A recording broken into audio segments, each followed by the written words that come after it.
You don't remember signing up for this life, but somewhere between circle time and standardized tests, you were already being trained for it. It started with the bells, that first grade ding that told you when to move, when to stop, when to eat. You learned early that time wasn't yours, that your worth could be graded, that your voice needed a raised hand for permission. You got gold stars for following directions and side eyes for asking why. Somewhere around middle school, you stopped asking. They told you college was the goal, but they never told you what waited on the other side. Just that success wore a suit and lived in a building with no windows that opened. You believed them. You thought structure was safety, that if you did well, if you kept your head down, there'd be a corner office with your name on the door. But the truth was simpler and way colder. You weren't being raised to dream. You were being trained to clock in. By high school, it was already muscle memory. Wake, performance, obey. They taught you how to write resumes, not how to survive burnout. They drilled you on cover letters, not courage. You sat through lectures on professionalism, but no one taught you boundaries. You learned how to be polite when you were dying inside, how to nod while shrinking. You interned for free because they told you exposure was currency. You took the debt because they said it would pay off. You chased grades like they were lottery tickets, thinking one of them might finally be enough to make your parents exhale. You wore ambition like armor, but it cut you from the inside. And when you finally got the degree, the handshake, the ceremony, there was no exhale. Just another door, another application, another version of, "We'll get back to you." And when the offer finally came, not the one you wanted, but the one you could get, you said yes. Because saying no felt like failure.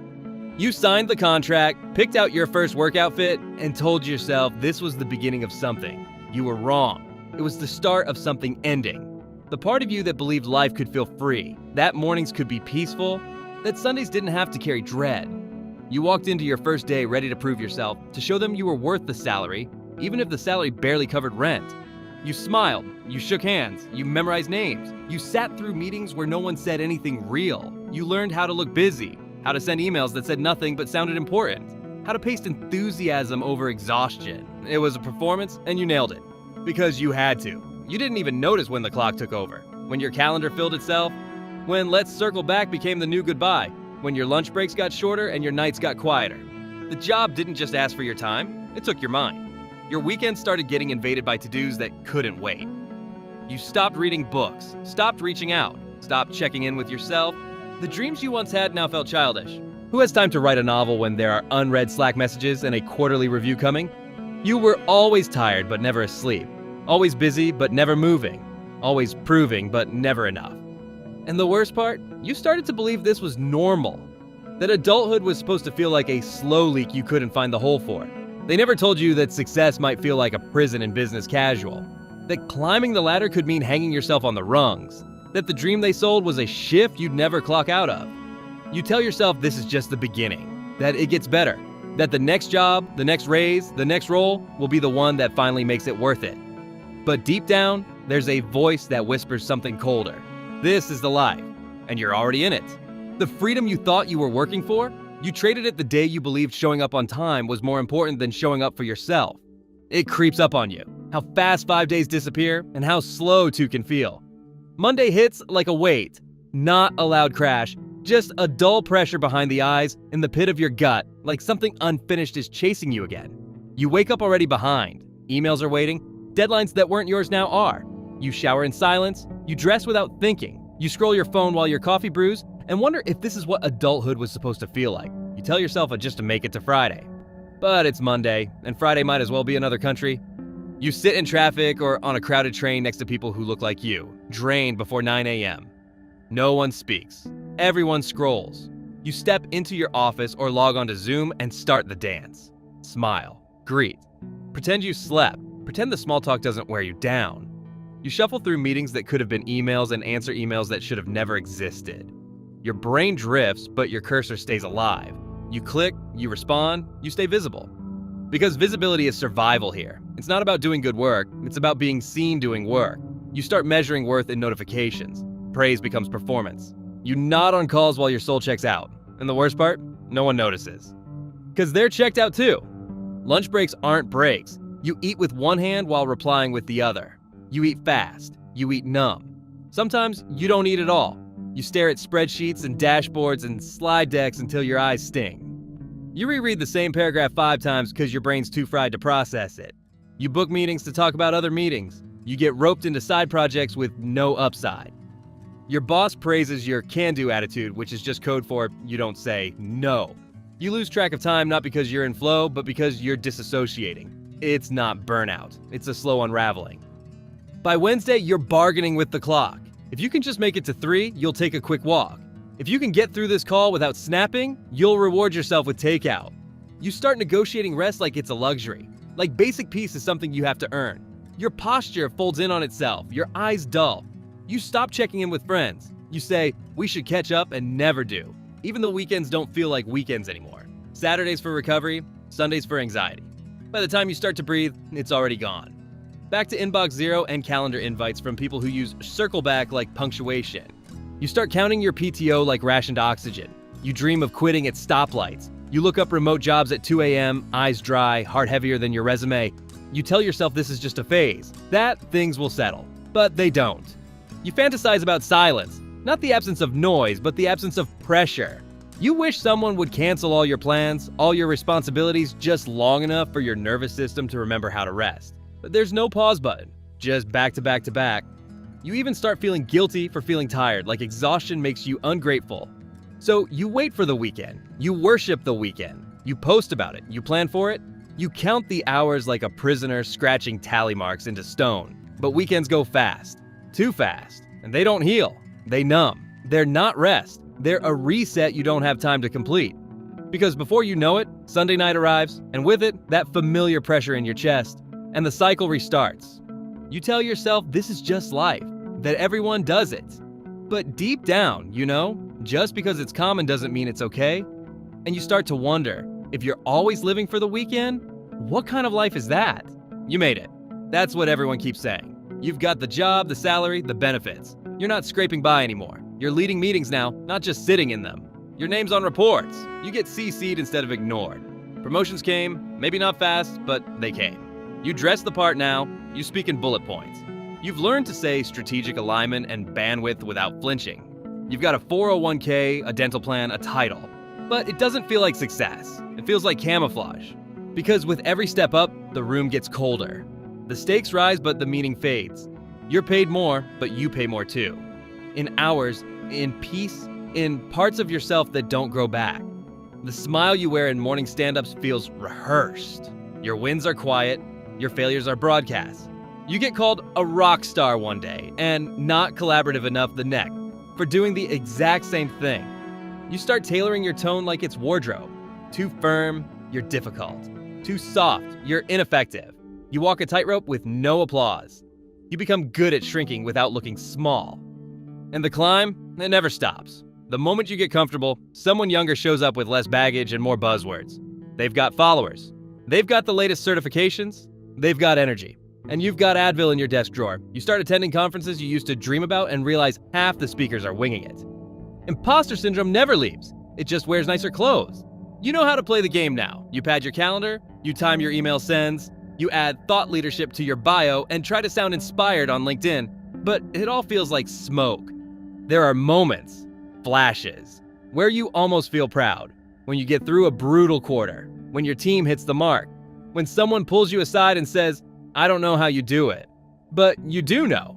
You do it by waking up at 6 even though you didn't sleep, by skipping lunch again, by taking the blame in meetings and none of the credit, by caring more than you're supposed to. And when it's all said and done, you still go home questioning if you did enough. You start confusing productivity with purpose, validation with value, exhaustion with effort. You're successful now, but only because you've learned how to suppress the parts of you that ask for more meaning, more joy, more life. You used to want to be someone. Now you just want to feel something that isn't stress.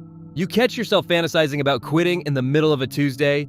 You Google cabins. You wonder how long your savings would last if you just disappeared. But then you remember the mortgage, the insurance, the kids' tuition, the trap disguised as stability. So you show up again with that same forced smile. You log in, you answer emails. You say, let's touch base like you didn't just touch base 12 times last week. And inside, something quieter than burnout, something closer to grief, takes hold. You tell yourself you're lucky. You remind yourself that people would kill for your job. But deep down, you know, You didn't build a life. You built a performance. And no one claps for the actor who forgets they're on stage. You don't wear a uniform, but you still come home wounded. The bruises don't show up on your skin. They settle deeper. In the heaviness behind your eyes, in the ache between your shoulders, in the way you sigh when no one's around. Your job doesn't draw blood, but it bleeds you all the same. Little cuts over time, tiny compromises, missed meals, skipped workouts. That creeping numbness in your chest you keep calling just stress. You're not in danger, but you're not safe either. You sit for hours without moving, eyes locked to a screen, neck tilted just enough to ruin your posture and your sleep. You laugh when people say, "At least you're not digging ditches?" Because somehow this hurts worse. A pain without glory, exhaustion without proof. You used to be sharp. Now you forget words mid-sentence. You reread the same email 3 times before hitting send. Your attention span's fried and your memory's foggy. You know what burnout feels like, not in theory, in muscle. You clench your jaw in meetings. You grind your teeth at night. Your smartwatch buzzes to tell you to breathe, and you ignore it. You keep pushing because that's what good workers do. You tell yourself it's just a season, just a tough quarter, just until the next raise. But the seasons blur and the quarters pile up and the raise never feels like a rescue. It feels like hush money, something they toss your way to keep you from screaming. You look around and realize everyone else is injured too, but no one's talking about it. The woman in HR cries in her car on lunch breaks. The guy in sales jokes about drinking himself to sleep, but he's not joking. Your manager twitches when their phone buzzes. Everyone's got a limp, but the culture says smile, grind, hustle, be grateful, so you stay quiet. You go to work sick because calling out is a sin. You reply to emails at midnight to show commitment. You say, "I'm fine," with the same muscle memory you use to type your password. You learn to live with pain like it's rent. And the irony? The more you suffer silently, the more they praise you. Team player. Resilient. Low maintenance. You've become reliable by becoming invisible. You cover for others. You pick up slack. You become the human buffer that keeps the system smooth while it erodes you. And when the new hire, younger, louder, shinier, gets fast-tracked past you, you swallow it. You pretend it doesn't sting, but it does. Because you remember when you were the new one. And now, you're the one being phased out slowly, politely, like a feature no one uses anymore. You're not fired. You're forgotten. You used to believe your effort mattered. That loyalty meant something. But now you see the truth. You're not a person here. You're a seat, a cog, a row in a spreadsheet. The moment you break, really break, they'll replace you without blinking. And all that sacrifice, all those nights you worked through dinner, those weekends you gave up, those birthdays you missed, they'll be memories only you carry. Your badge will deactivate and your name will vanish from Slack and the world will keep spinning like you were never there. But here's the part that really cuts. Even knowing all that, you still log in tomorrow. You keep saying you're almost there. 5 more years. 3 if you play your cards right. Just gotta hang on. Stack that 401k, pay off the house, maybe move somewhere quiet, somewhere warm. You tell yourself that freedom is coming, that all of this, the late nights, the deadlines, the years you can't get back, is buying you something. But deep down, a voice keeps asking, at what cost? Because the version of you that started this journey, they're not the one crossing the finish line. That version had fire. That version had options. You're tired in a way sleep doesn't fix. You're free on paper, but not in your bones. Retirement's supposed to be the reward, the light at the end of the fluorescent tunnel. But by the time you get there, your body's different. Your habits are baked in. You don't know how to relax without guilt. You sit still and feel panic. You open your laptop out of muscle memory. You keep checking your phone because you don't know what to do without a calendar full of tasks. You spent so long chasing productivity, you forgot how to just exist. And the wild part? No one told you how empty freedom would feel when you spent decades trading your identity for a paycheck. The people who told you to grind it out, they're gone. Retired early or moved on or burned out before you did. You sacrificed for the company, but the company was never yours. You trained your replacement. You documented everything. You handed off your work like a legacy. But when your last day came, there was no parade, no closure. Just a goodbye card signed in blue ink and a cake that melted under the break room lights. You walked out with a box in your hands and years missing from your life. Not just hours, years. The time you didn't get to spend with your kids. The vacations you skipped, the hobbies you let rot. And now the question echoes louder than ever. Was it worth it? You try to build a new routine. You try reading more, walking more, sleeping in. But something in you itches, like you're not doing enough. Like you're wasting time even when there's nothing left to earn. You were wired to chase, to prove, to perform. And now that the chasing's done, You don't know who you are. You were the reliable one. The early riser, the spreadsheet killer, the office glue, the yes person. And now you're just a person with a lot of quiet and a lifetime of noise in your head. You start reflecting, and it hurts. Not in one big wave, but in tiny realizations. Like how you stopped writing, how you stopped calling your mom as much, how you used to dance in the kitchen before work, and then one day, you just didn't. You mourned pieces of yourself you didn't even notice were dying.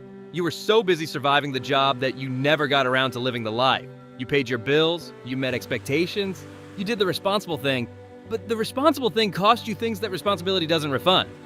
And now the office is behind you, but it still echoes in your chest, in your routines, in your regrets. Because you didn't just work the job worked you. It shaped you, chiseled away at you, until what was left was profitable, predictable, and quietly broken. That's why it sucks to be a 9-to-5 worker.